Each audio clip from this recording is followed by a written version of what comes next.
Hello class, welcome back बच्चों। बेटा chapter number 2 start करना है। चैप्टर में बात करेंगे choice of form of ownership की। सबसे पहले मेरी तरफ देखना, पहले मैं चैप्टर का बेस बताऊं आपको, बेस क्या है। लो प्यारे बच्चों, बाबू पहला चैप्टर हमने पूरा बिजनेस से रिलेटेड पढ़ा, जिसमें हमने बेटा बात करी nature and purpose of business.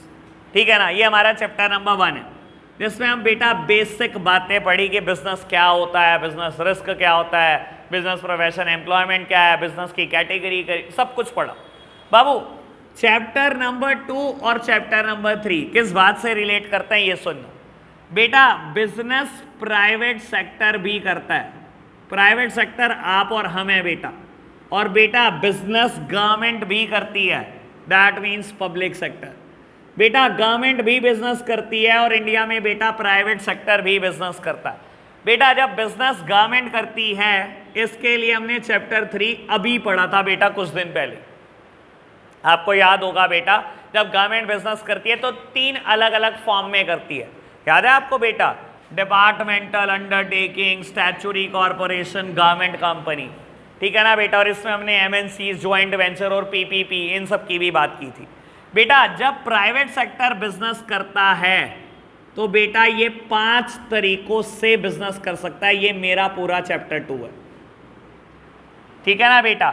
Chapter का नाम है forms of business organisation. Business करने के क्या क्या तरीके हैं, और बेटा बेसिकली बोलूं तो बेटा ये सारी फॉर्म्स प्राइवेट सेक्टर की हैं, पब्लिक की नहीं, यानी कि गवर्नमेंट की नहीं है बेटा। वो हमारा चैप्टर 3 है।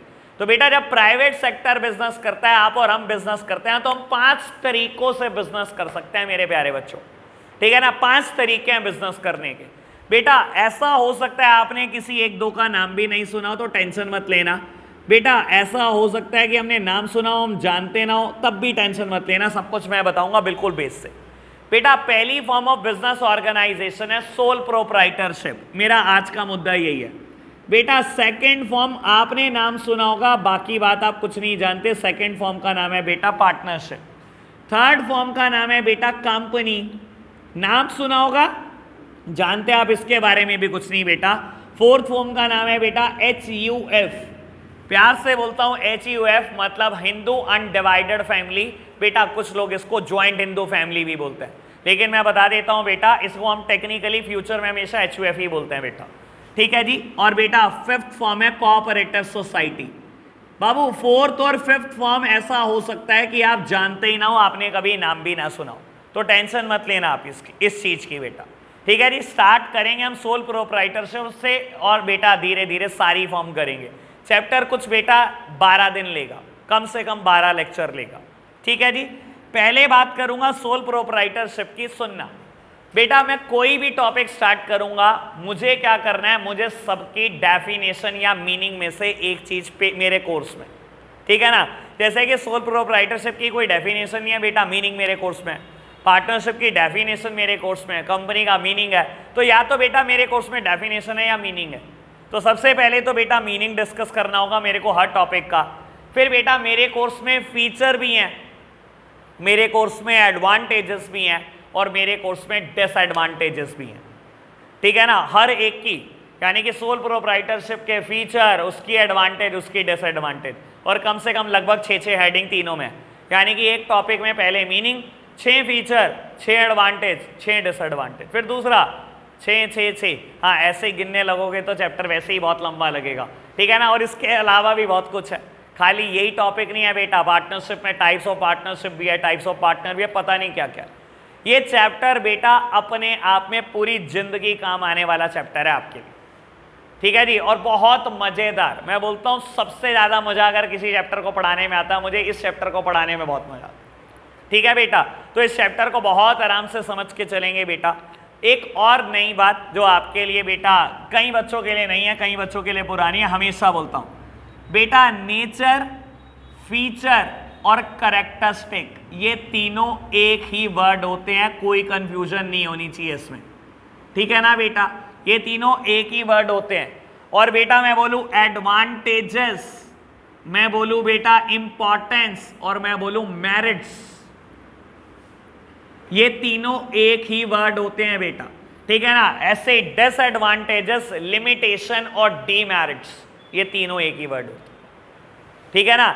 नेचर, फीचर, कैरेक्टरिस्टिक, एक ही बात, कुछ भी कह लो बेटा, ठीक है ना। इस पूरे चैप्टर में मैं फीचर बोलूंगा, ठीक है ना। इस पूरे चैप्टर में मैं एडवांटेज बोलूंगा, चाहे आप इंपॉर्टेंस बोल लो चाहे मेरिट बोल लो, और बेटा मैं डिसएडवांटेज वर्ड का यूज करता हूं, चाहे आप लिमिटेशन बोलो चाहे डीमेरिट्स बोलो, ठीक है ना। और हमेशा एक बात समझाता हूं बेटा, बहुत आराम से समझना इस बात को भी बेटा, अगर फीचर ढंग से पढ़ते हो तो आप आधी जंग अपने लिए आसान कर लेते हो, क्योंकि बेटा फीचर से ही हमेशा निकलती हैं एडवांटेजेस और फीचर से ही निकलती हैं डिसएडवांटेजेस। शायद बेटा ये 28 टाइम्स ना बोल रहा हूं ये मैं बात, ठीक है ना बेटा। इंसान को आंखें मिली हुई हैं बेटा, ये इंसान का फीचर है, लेकिन बेटा किसी इंसान की आंखें बहुत सुंदर हैं तो उसके लिए बेटा वही चीज एडवांटेज भी है, ठीक है ना। खराब किसी को कुछ नहीं मिला, जो मानता है बेटा उसके लिए डिसएडवांटेज भी वही है, ठीक है ना। फीचर है आंखें, एडवांटेज है सुंदर आंखें, समझ आई बात। तो बेटा अगर फीचर ढंग से पढ़ लेते हो तो आधी जंग आप लड़ चुके होते हो बेटा, यानी कि एडवांटेज और डिसएडवांटेज में मुझे मेहनत करने के लिए बेटा कुछ होता खास नहीं है। बात क्लियर हुई, चैप्टर का बेस बन गया, पता लग गया कि क्या क्या कुछ पढ़ने वाले हम बेटा। बाबू बात करते हैं सोल प्रोप्राइटरशिप से स्टार्ट। बेटा नाम समझ आ रहा है, सोल, सोल का मतलब समझते हो बेटा, सिंगल, सोल मतलब सिंगल। बेटा जब एक अकेला इंसान बिजनेस करता है ना बेटा, तो उसको हम बेसिकली सोल प्रोप्राइटरशिप बोलते हैं, ठीक है ना, जब एक इंसान बिजनेस करता है। बाबू मीनिंग लिखता हूं इसका, हिंदी लिखने से तो काम चलेगा नहीं। Sole proprietorship refers to the form of business organization which is owned, managed and controlled by a single person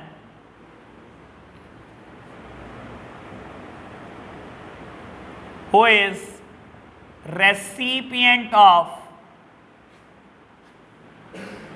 all profit and bearer of all risk। आपको बेटा हमेशा की तरह पता है मेरा मीनिंग लिख के बेटा गुजारा होता नहीं, जब तक एनालिसिस ना करूं बेटा कोई चीज परेशान करती रहती है। लो जी प्यारे बच्चों, एनालिसिस मेरा बेटा कहता है सोल प्रोप्राइटरशिप एक ऐसा बिजनेस करने का तरीका है, एक ऐसी फॉर्म है बिजनेस ऑर्गेनाइजेशन की which is owned, managed and controlled by a single person. बेटा सोल प्रोप्राइटरशिप काम करने का एक ऐसा तरीका है जिसमें बेटा मालिक और बिजनेस को कंट्रोल करने वाला एक ही इंसान होता है। बेटा आपको ना इस डेफिनेशन में ना भी कुछ अजीब नहीं लग रहा होगा, आपको पता है क्या लग रहा होगा कि यार जो मालिक होता है हमेशा कंट्रोल उसके हाथ में होता है। ऐसी फील आ रही है कि नहीं आ रही? सोचो बेटा आपके फादर के बिजनेस में जो मालिक है बेटा, क्या कंट्रोल हमेशा उसी के हाथ में होता है? पार्टनरशिप सोचो बेटा, जो मालिक होता है क्या कंट्रोल उसी के हाथ में होता है? आपको ना अजीब लग नहीं रहा होगा, लेकिन बता देता हूं बेटा इस लाइन की इंपॉर्टेंस है क्योंकि ये किसी जगह पे जाकर अजीब हो जाती है। बेटा आपने अभी मुझसे पढ़ा नहीं, लेकिन मैं आज बेटा बता के जा रहा हूं, आज से 10 क्लास बाद इस चीज का डिस्कशन आएगा, ठीक है ना। शायद 10 से पहले आ जाए बेटा, 8-9 क्लास के बाद तो पक्का आएगा ही आएगा। बेटा अगर आप company form of business organisation में चले जाओ ना, तो कंपनी में बेटा हमेशा मालिक अलग होते हैं और बेटा मैनेजमेंट और कंट्रोल हमेशा अलग इंसान के हाथ में होता है। सर आपको ना आज नहीं अजीब लगेगी ये बात, आपको लगता होगा ऑनर, मैनेजर और कंट्रोलर हमेशा बिजनेस में सेम होते हैं, आपको आज यही लग रहा होगा। आपको लग रहा होगा बेटा जो मालिक होता है हमेशा कंट्रोल उसका होता है, हमेशा मैनेजमेंट उसका होता है, लेकिन बता रहा हूं बेटा ये बात हर जगह पे ट्रू नहीं है। कंपनी में बात फेल हो जाती है। कंपनी में बेटा मालिक तो होते हैं इक्विटी शेयर होल्डर, अभी बेटा आपने नाम भी नहीं सुना हुआ, ठीक है ना, बस आप ओके करो, ठीक है ना, मैं कोई बात रटवा नहीं सकता, मैं पक्का बोल रहा हूं, मैं समझाऊंगा, 100% समझाऊंगा। आप मेरे पास इसीलिए हो बेटा क्योंकि मैं समझाता हूं बेटा। और मैनेजमेंट और कंट्रोल बोर्ड ऑफ डायरेक्टर के हाथ में होता है। मैं जान के इसको शूट कर रहा हूं बेटा, ठीक है ना, ताकि आपको ध्यान रहे। जिस दिन आप कहो कि याद नहीं आ रहा बेटा, उस दिन वीडियो दिखा दूंगा कि मैंने कहा था। मैं पक्का कंफर्म करूंगा 8 से 9 दिन बाद आपको। बेटा कंपनी केस में ऐसा होता ही नहीं है। कंपनी केस में मालिक बहुत अलग बात है बेटा, और मैनेजमेंट और कंट्रोल हमेशा अलग लोगों के हाथ में होता है बेटा, ठीक है जी बाबू। लेकिन सोल प्रोप्राइटरशिप ये कहता है ये एक ऐसी फॉर्म ऑफ बिजनेस ऑर्गेनाइजेशन है बेटा जिसमें बिजनेस ओन करने वाला, बिजनेस को कंट्रोल करने वाला, बिजनेस को मैनेज करने वाला एक ही इंसान है और कोई है ही नहीं बेटा बाबू। Who is the recipient of all profit and bearer of all risk. बेटा ये लाइन का मतलब बहुत अच्छे से क्लियर होना चाहिए बेटा। अगर आप अकेले इंसान बिजनेस कर रहे हो, खुदा ना खास्ता बिजनेस में लॉसेस हो जाएं, you are the bearer of all risk. आप सोल प्रोप्राइटरशिप में बेटा बिजनेस कर रहे हो, अकेला इंसान बिजनेस कर रहा है और बेटा बिजनेस में लॉसेस हो गए, क्या कोई शेयर करने आने वाला है? सर सारे आपके हैं। और बेटा प्रॉफिट हो गए तब कोई आने वाला है शेयर करने? नहीं बेटा, प्रॉफिट भी सारे आपके हैं। यानी कि बेटा सिंगल ऑनर होने का फायदा यह है बेटा, प्रॉफिट हुए तो सारे आपके, नुकसान यह है बेटा अगर लॉसेस हुए तो वो भी सारे आपके। इट इज अनलाइक पार्टनरशिप, जहां बेटा प्रॉफिट शेयर करने के लिए भी पार्टनर होते हैं, जहां लॉसेस शेयर करने के लिए भी पार्टनर होते हैं। मैं साथ साथ बेटा जान के पार्टनरशिप और कंपनी का नाम लेता चलूंगा। कुछ बातें बेटा नाम से क्लियर होंगी आपको। पार्टनरशिप है बेटा, यहां बेटा प्रॉफिट भी पार्टनर शेयर करते हैं, लॉसेस भी पार्टनर शेयर करते हैं। यहां बेटा प्रॉफिट भी सारा आपका और लॉसेस भी सारे आपके। मीनिंग क्लियर हुआ? कोई दिक्कत ही नहीं है, बड़ा सिंपल सा मीनिंग है बेटा। स्टार्ट करें फीचर। लो बेटा आपको बता देता हूं, एक दूसरा फीचर आएगा बेटा जिसके ऊपर 20 से 25 मिनट लगाऊंगा। हो सकता है बेटा दूसरे पे अटक जाए, आज कहानी बढ़े ही ना आगे, ठीक है जी। और मेरा तो एनालिसिस कंप्लीट ही नहीं होता बेटा, मुझे तो ऐसा कभी कभी लगता है ये चैप्टर में मेरा एनालिसिस ही नहीं पूरा होने का नाम लेगा। लो जी बेटा पहला फीचर है फॉर्मेशन एंड क्लोजर। और मेरे प्यारे बच्चे बहुत आराम से मेरी बात को सुनते चलेंगे बाबू। बुक की जरूरत अभी नहीं पड़ेगी, जब कहूंगा रीड करने के लिए तो कराऊंगा, अभी बुक बंद कर दो, ठीक है ना, वरना हम टाइम पास करते रहते हैं, खेलते रहते हैं बुक से। लो जी प्यारे बच्चों, पहला फीचर है बेटा फॉर्मेशन एंड क्लोजर। ये कहता है सोल प्रोप्राइटरशिप कैसे बनती है और कैसे खत्म होती है। फीचर है बेटा बाबू, बनना और खत्म होना सोल प्रोप्राइटरशिप का बड़ा ही आसान। क्यों कह रहा हूं बेटा बड़ा आसान? Hardly any legal formality is required. बेटा मैं वर्ड बोल रहा हूं, hardly any legal formality is required. शायद ही कोई फॉर्मेलिटी है बेटा, शायद ही। और बेटा दो इन सम केसेस वन में रिक्वायर अ लाइसेंस। मैं क्या बोल रहा हूं बेटा, शायद ही कोई लीगल फॉर्मेलिटी है, लेकिन कुछ केस में ना आपसे लाइसेंस मांग लेते हैं, क्योंकि अगर आपका बिजनेस सेंसिटिव हो तो। बेटा आप सोल प्रोप्राइटरशिप में बिजनेस करना चाहते हो, कोई फॉर्मेलिटी नहीं है बेटा, कुछ भी नहीं है, दुकान का शटर उठाओ बिजनेस शुरू हो गया। क्या इतना आसान है बेटा सोल प्रोप्राइटरशिप में बिजनेस करना? बेटा बिल्कुल इतना ही आसान है। किसी को नहीं बताना आपने, किसी गवर्नमेंट को नहीं बताना, ना कोई बेटा डिस्ट्रिक्ट लेवल, ना कोई स्टेट लेवल, ना कोई सेंट्रल लेवल। दुकान का शटर उठाओ बेटा, बस हो गया बिजनेस शुरू। Hardly any legal formality is required, दो इन सम केसेस वन में रिक्वायर अ लाइसेंस। ज्यादा से ज्यादा आपसे एक लाइसेंस मांगा जा सकता है, वो भी बेटा उन बिजनेस के लिए जो सेंसिटिव हैं या जिनको सरकार प्रमोट नहीं करना चाहती। आपको पता है ना बेटा सेंसिटिव बिजनेस के लिस्ट, या जिनको सरकार प्रमोट नहीं करना चाहती। आप कहते हो मैं तो लिकर बेचूंगा। सर देखो बिजनेस को खोलना तो आसान है, कोई फॉर्मेलिटी नहीं है, लेकिन बेटा लिकर एक सेंसिटिव चीज हो गई, सरकार प्रमोट नहीं करती बेटा इसको, इसके लिए आपको लाइसेंस चाहिए। सिगरेट के लिए आपको लाइसेंस चाहिए, एक्सप्लोजिव केमिकल्स बेचने के लिए आपको लाइसेंस चाहिए बेटा, मेडिकल स्टोर ड्रग सेक्टर में जाना है लाइसेंस चाहिए बेटा। बाकी कोई बिजनेस कर लो, आर्म्स एंड एम्युनिशन को भी छोड़ देना, हथियारों को छोड़ देना, बाकी कुछ भी करते रहो बेटा, कुछ नहीं चाहिए, बस आप दुकान का शटर उठाओ, हो गया बिजनेस शुरू। लाइन का मतलब समझ में आया मैंने क्या बोली? Hardly any legal formality is required, शायद ही कोई फॉर्मेलिटी है बेटा, ज्यादा से ज्यादा लाइसेंस मांगा जा सकता है, बस ज्यादा से ज्यादा। ठीक है ना। एक और बड़े काम की बात बेटा, कोई ऐसा कानून नहीं बना जो सोल प्रोप्राइटरशिप पे लगता हो। आपकी नॉलेज के लिए बता देता हूं बेटा, जिन्होंने पहले पढ़ा हुआ है उनका रिवीजन भी होता रहेगा। बेटा जब मैं पार्टनरशिप पढ़ाऊंगा ना तो बताऊंगा कि पार्टनरशिप पे कानून लगता है, उसका नाम है बेटा इंडियन पार्टनरशिप एक्ट 1932। जब कंपनी पढ़ाऊंगा तो बोलूंगा बेटा कंपनीज एक्ट 2013। जब पढ़ाऊंगा बेटा HUF तो बोलूंगा हिंदू सक्सेशन एक्ट 1956। जब कोऑपरेटिव सोसाइटी पढ़ाऊंगा तो कोऑपरेटिव सोसाइटी एक्ट 1912। लेकिन बेटा सोल प्रोप्राइटरशिप के लिए कोई कानून ही नहीं बना आज तक इंडिया में। Sole proprietorship is not governed by any law. जब कोई कानून ही नहीं बना तो कानून में फॉर्मेलिटी कौन लिखेगा बेटा? फॉर्मेलिटी तो हमेशा ही कानून के अंदर लिखी होती।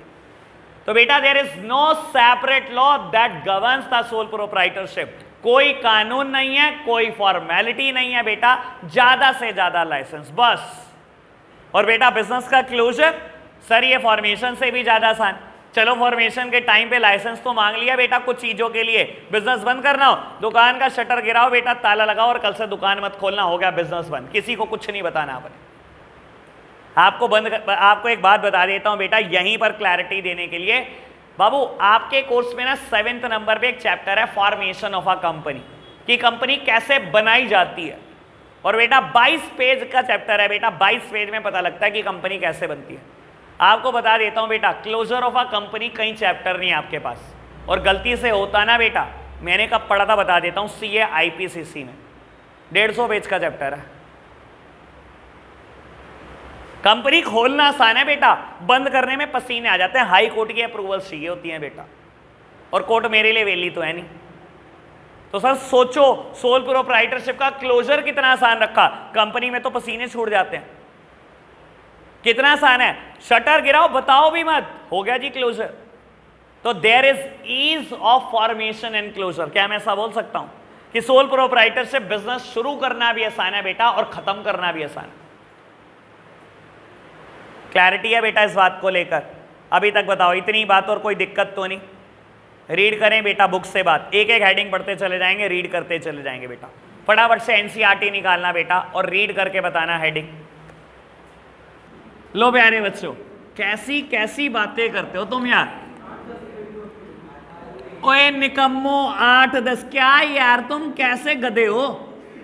लो प्यारे बच्चों, मैं तो कह रहा हूं बेटा लड़ाई हो चुकी है आपकी और हमारी, मैं अब आपसे बिल्कुल बात नहीं करने वाला, निकम्मे कहीं के। लो प्यारे बच्चों, बेटा सेकंड फीचर पढ़ते हैं। फीचर का नाम है लायबिलिटी, और बहुत आराम से समझना बेटा, मैंने पहले ही बोला है इसके एनालिसिस में सबसे ज्यादा टाइम।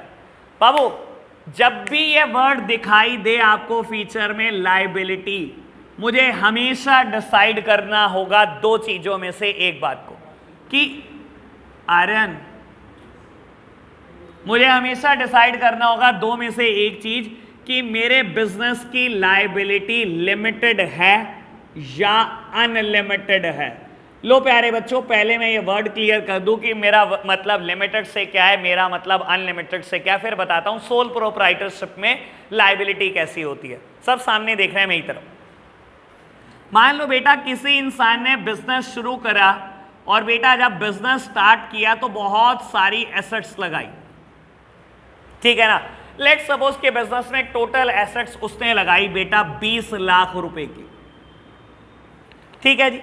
और बेटा बाबू बिजनेस में कर्जा चढ़ाकर बैठ गया वो 25 लाख रुपए का। बिजनेस में बेटा कर्जा चढ़ाकर बैठ गया बेटा 25 लाख का, लेकिन उसके पास कुछ पर्सनल एसेट्स भी हैं। उसके पास कुछ पर्सनल एसेट्स भी हैं। उसके नाम पर बेटा एक कार है जो कि वैल्यू रखती है 2 लाख रुपए की। उसके नाम पर बेटा एक घर भी है बेटा जो कि वैल्यू रखता है 5 लाख रुपए की। सुनना मेरे प्यारे बच्चों बहुत आराम से इस बात को। बेटा अगर कभी बिजनेस की लायबिलिटी चुकाने के लिए सिर्फ बिजनेस एसेट्स का ही इस्तेमाल होता हो तो उस चीज को हम बोलते हैं लिमिटेड लायबिलिटी। क्या बोल रहा हूं मैं, सुन लो।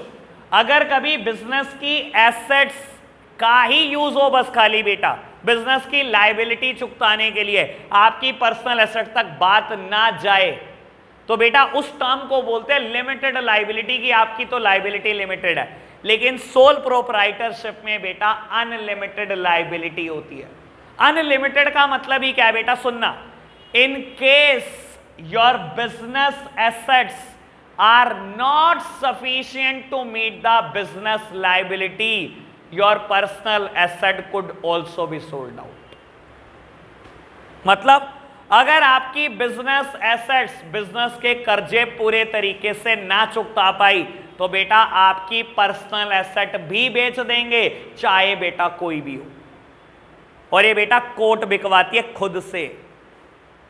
सर कुछ भी बिकवा सकती है, आपके घर में पड़ा हुआ एलईडी, आपके घर में पड़ा हुआ फ्रिज, इवन बेटा बर्तन भी बिकवा देती है, कुछ नहीं छोड़ा जाता बेटा।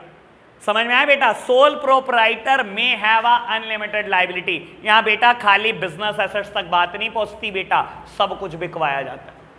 क्या होता है अनलिमिटेड लायबिलिटी का मतलब, इन केस, मेरे साथ साथ बोलना, in case business assets are not sufficient to meet the business liability, your personal asset could also be sold out। मतलब बेटा मैंने कर्जा देना है मार्केट का, मैंने नहीं देना भाई, सॉरी, किसी इंसान ने कर्जा देना है मार्केट का 25 लाख, बेटा सबसे पहले कोर्ट कहेगी बेटा बिजनेस एसेट्स बेच दो, इसकी दुकान बेच दो, दुकान में पड़ा हुआ फर्नीचर बेच दो, सारा माल बेच दो, बेच दिया जी 20 लाख, अभी भी कर्जा रह गया 5 लाख का, कोर्ट क्या कहेगी बेटा, पर्सनल एसेट बेचनी पड़ेंगे, घर बिकवा लो, सारा ही काम ठीक हो जाएगा बेटा, 5 लाख का 5 लाख का बिकवा लो, नहीं तो कार बिकवा लो, घर भी बेच देते हैं, जो पैसा बचेगा आपको दे देंगे नगद।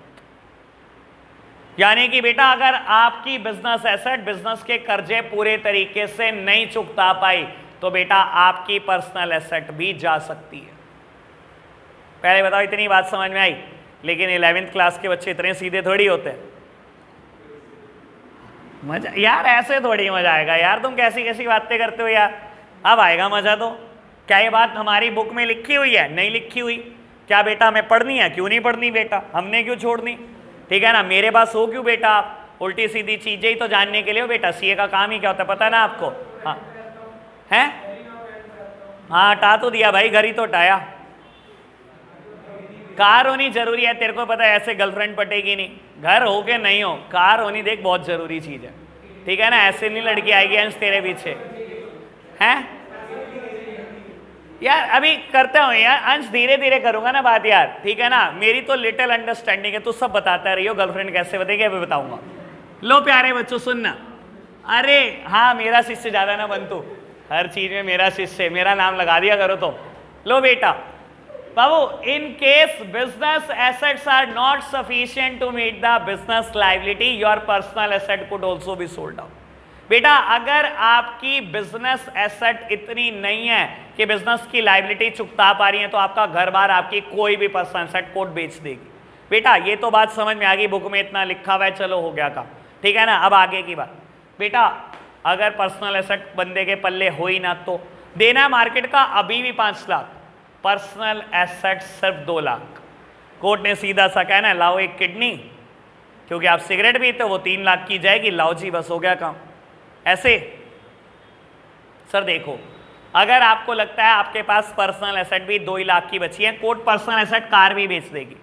अब बेटा 3 लाख का कर्जा अभी भी रह गया, ये कर्जे का क्या बेटा, इंसान कहेगा कोर्ट में कंगाल हो चुका हूं। कोर्ट ने कहा अच्छा ठीक है, आप कंगाल हो चुके हो, खाली हो चुके हो, एक काम करो, आप इंसॉल्वेंट आपको डिक्लेयर करवा देते हैं। इंसॉल्वेंट मतलब ये वर्ड पढ़ चुके होंगे अकाउंट्स में बेटा, आपको बता देता हूं, आप इंसॉल्वेंट, कोई भी इंसान इंसॉल्वेंट कैसे डिक्लेयर होता है बेटा। उसने बोला कि कोर्ट मुझे इंसॉल्वेंट डिक्लेयर होना है, कोर्ट ने बोला ठीक है ये कुछ मैटर है, आप जिस सिटी में रहते हो उसके 2 न्यूज़पेपर में अपनी फोटो छपवाओ और ये matter लिखवाओ। A serious matter of disrepute, serious matter of disrepute। इंसान के अखबार में फोटो आती है, नाम लिखा आता है, मेरा नाम ये है, मैं कंगाल हो चुका हूं, दिवालिया हो चुका हूं, मुझे कोई भी इंसान कर्जा ना दे, ऐसा लिखा आता है। और ये सब होने के बाद आप इस 3 लाख के कर्जे से फ्री। क्योंकि कोर्ट ये नहीं कह सकती बेटा इस इंसान की चमड़ी उधेड़ के 3 लाख दे दो, या इसका कोई ऑर्गन निकाल के 3 लाख रुपए दे दो। जब कोई इंसान खाली हो चुका है बेटा तो उसका क्या कर सकते हो आप? कुछ नहीं कर सकते। समझ में आया इंसॉल्वेंसी क्या सिचुएशन होती है, कैसे होती है इंसॉल्वेंट इंसान? अंश बात ओके, क्लियर बात? बेटा आज के लिए हम इतना ही रखेंगे, बाय बाय।